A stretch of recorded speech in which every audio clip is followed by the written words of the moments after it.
வணக்கம் and welcome to நம் உலக சமையல். நம் உலக சமையல் மூலமாக எனக்கு தெரிஞ்ச வேர்ல்ட் குசைன் நாலேஜை உங்களோட நான் ஷேர் பண்ணிக்கிறேன். Every week 3 to 4 videos upload பண்ணுறேன். இது வரைக்கும் சப்ஸ்கிரைப் பண்ணாதவங்க ப்ளீஸ் இப்போ சப்ஸ்கிரைப் பண்ணிவிடுங்க.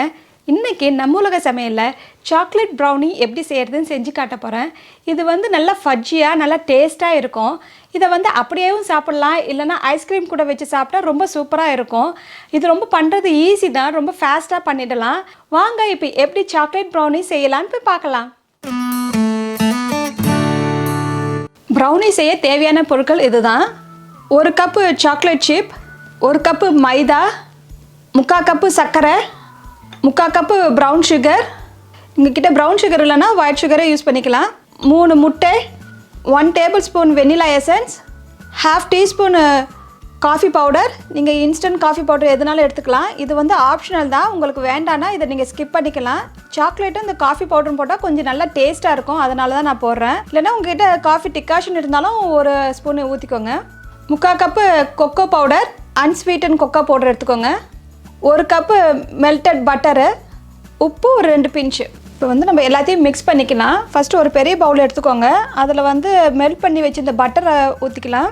ஸோ இது கூட vanilla essence, brown sugar just ஒரு மிக்ஸ் பண்ணிக்கோங்க.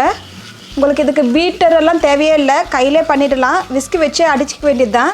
இது கொஞ்சம் எல்லாம் மிக்ஸ் ஆகிடுச்சு. இப்போ இந்த முட்டையை போட்டுடலாம். இது ஜஸ்ட்டு கையிலே ஒரு 1 to 2 மினிட்ஸ் பீட் பண்ணிக்கோங்க, கையிலே மிக்ஸ் பண்ணிக்கோங்க.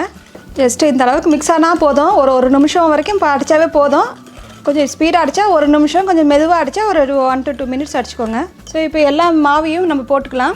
மைதா மாவு, கொக்கோ பவுடர், உப்பு. ஸோ இதை சளிச்சிக்கலாம். ஏன்னா சம்டைம்ஸ் கட்டியாக இருக்கும், அதனால் அது சளிச்சிக்கிட்டால் நல்லாயிருக்கும். நம்ம கட்டியாக இருந்தாலும் கையில் உடச்சி விட்டுடுங்க.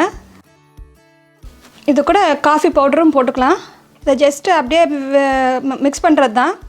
இது கொஞ்சம் திக்காக ஆகிட்டால் நீங்கள் இந்த மாதிரி ஸ்பேச்சுலாக வச்சு நீங்கள் பண்ணிக்கலாம். ஒரு கரண்டி ஏதாவது வச்சு பண்ணிக்கோங்க. பாருங்கள், ஜஸ்ட்டு மிக்ஸ் பண்ணால் போதும். எல்லாம் ஒரே மிக்ஸ் ஆகிற மாதிரி இருந்தால் போதும். இது நல்லா மிக்ஸ் ஆகிடுச்சு. அதுக்குள்ளே நம்ம போய் 350 டிகிரியில் அவனை ப்ரீ ஹீட் பண்ணிக்கலாம். ஸோ இப்போ நம்ம மிக்ஸ் பண்ணி வச்சுருந்ததில் நம்ம சாக்லேட் சிப்பை கொஞ்சம் போட்டுக்கலாம். ஸோ இதை ஃபுல்லாக போட தேவையில்ல, கொஞ்சோன்னு வச்சுட்டு இருந்தால் மேலே போடுறதுக்கு நல்லாயிருக்கும். இல்லைனா நீங்கள் ஃபுல்லாகவும் போட்டு மிக்ஸ் பண்ணிக்கலாம், உங்கள் ஆப்ஷன் தான். உங்களுக்கு வேணும்னா நீங்கள் நட்ஸ் வேணால் கூட எதுனாலும் போட்டுக்கலாம். இந்த நட்ஸ் வேணாலும் நீங்கள் போட்டுக்கலாம். ஸோ இப்போ இது ரெடி ஆகிடுச்சு. நம்ம பேக்கிங் ட்ரே ரெடி பண்ணிடலாம். இந்த மாதிரி ஒரு பேக்கிங் ட்ரே எடுத்துக்கோங்க. நீங்கள் கிளாஸும் எடுத்துக்கலாம், இல்லைனா நம்ம ஆர்டினரியாக பேக் பண்ணுறோன்னா அந்த மாதிரி ட்ரேயும் எடுத்துக்கலாம். இதுக்கு மேலே ஒரு பேக்கிங் ஷீட் இருக்கும்ல, அதை போட்டுக்கோங்க. அப்போ தான் நல்லா ஒட்டாமல் வரும். இதை அப்படியே எடுத்து மேலே போடுறது தான். ஸோ நான் இந்த பேன் சைஸ் 8.5 by 8.5 எடுத்துருக்கேன். உங்களுக்கு எந்த சைஸ் வேணால் 9 by 9 எடுத்துக்கலாம், இல்லைனா 8 by 8 எடுத்துக்கலாம். நல்லா ஷேக் பண்ணி விட்டுக்கோங்க. கொஞ்சம் ஏதாவது இருந்தால் கேப் இருந்தாலும் கவர் ஆகிக்கும். ஸோ இதுக்கு மேலே நம்ம சாக்லேட் சிப் போட்டுக்கலாம். ஸோ நீங்கள் வேணும்னா நட்ஸும் போட்டுக்கலாம், இல்லைனா சாக்லேட் சிப் போட்டுக்கலாம். உங்களுக்கு ஸ்ப்ரிங்கிள் வேணும்னா ஸ்ப்ரிங்கிள்ஸ் போட்டுக்கலாம். ஸோ இப்போ ரெடி ஆகிடுச்சு ப்ரௌனி மிக்ஸ். நம்ம இதை போய் அவனில் எடுத்து வைக்கிறதா. நான் ஒரு 350 டிகிரியில் வச்சுட்டு ஒரு 20 to 30 மினிட்ஸ் ஆகும். உங்களோட அவனோட பொறுத்து தான். நீங்கள் அப்போ 20 மினிட்ஸ் கழித்து செக் பண்ணி பாருங்கள். இப்போ எனக்கு 30 மினிட்ஸ் ஆகிடுச்சு. நான் பேக் பண்ணி எனக்கு நல்லா பேக் ஆகிடுச்சு. நான் ஜஸ்ட் குத்தி பார்த்தா நல்லா வந்துடுச்சு, சாஃப்டாக இருக்குது, ஒட்டாமல் வந்திருக்கு குச்சியில். ஸோ குச்சியில் ஒட்டாமல் வந்திருந்தால் ரெடி ஆகிடுச்சின்னு அர்த்தம். ஸோ இது எப்படி இருந்தாலும் ஒரு 20 மினிட்ஸாக தான் ஆறணும். ஆறினப்புறம் தான் நம்ம எடுக்க முடியும். இப்போ எடுத்தால் கொஞ்சம் உடஞ்சிடும். ஸோ 20 மினிட்ஸ் கழிச்சு பார்க்கலாம். அதுக்கு முன்னாடி நீங்கள் கூலிங் ரேக்கில் எடுத்து வச்சுருந்தா கொஞ்சம் ஃபாஸ்ட்டாக ஆறிடும். நான் ஒரு கூலிங் ரேக்கில் எடுத்து வச்சுருக்கேன். இப்போ ஒரு 20 மினிட்ஸ் ஆகிடுச்சு, கொஞ்சம் ஆறி போயிடுச்சு. நம்ம இந்த பேக்கிங் பேன்லேருந்து நம்ம எடுத்துடலாம் வெளியே. பாருங்கள், இந்த பேக்கிங் ஷீட் போட்டதுனால ஈஸியாக வந்துடுச்சு வெளியே. ஸோ அவ்வளோதான், ரெடி ஆகிடுச்சு நம்ம ப்ரௌனி. இப்போ இதை கட் பண்ணி பார்க்கலாம். உங்களுக்கு என்ன சைஸ் வேணுமோ அந்த சைஸை நீங்கள் போட்டுக்கோங்க.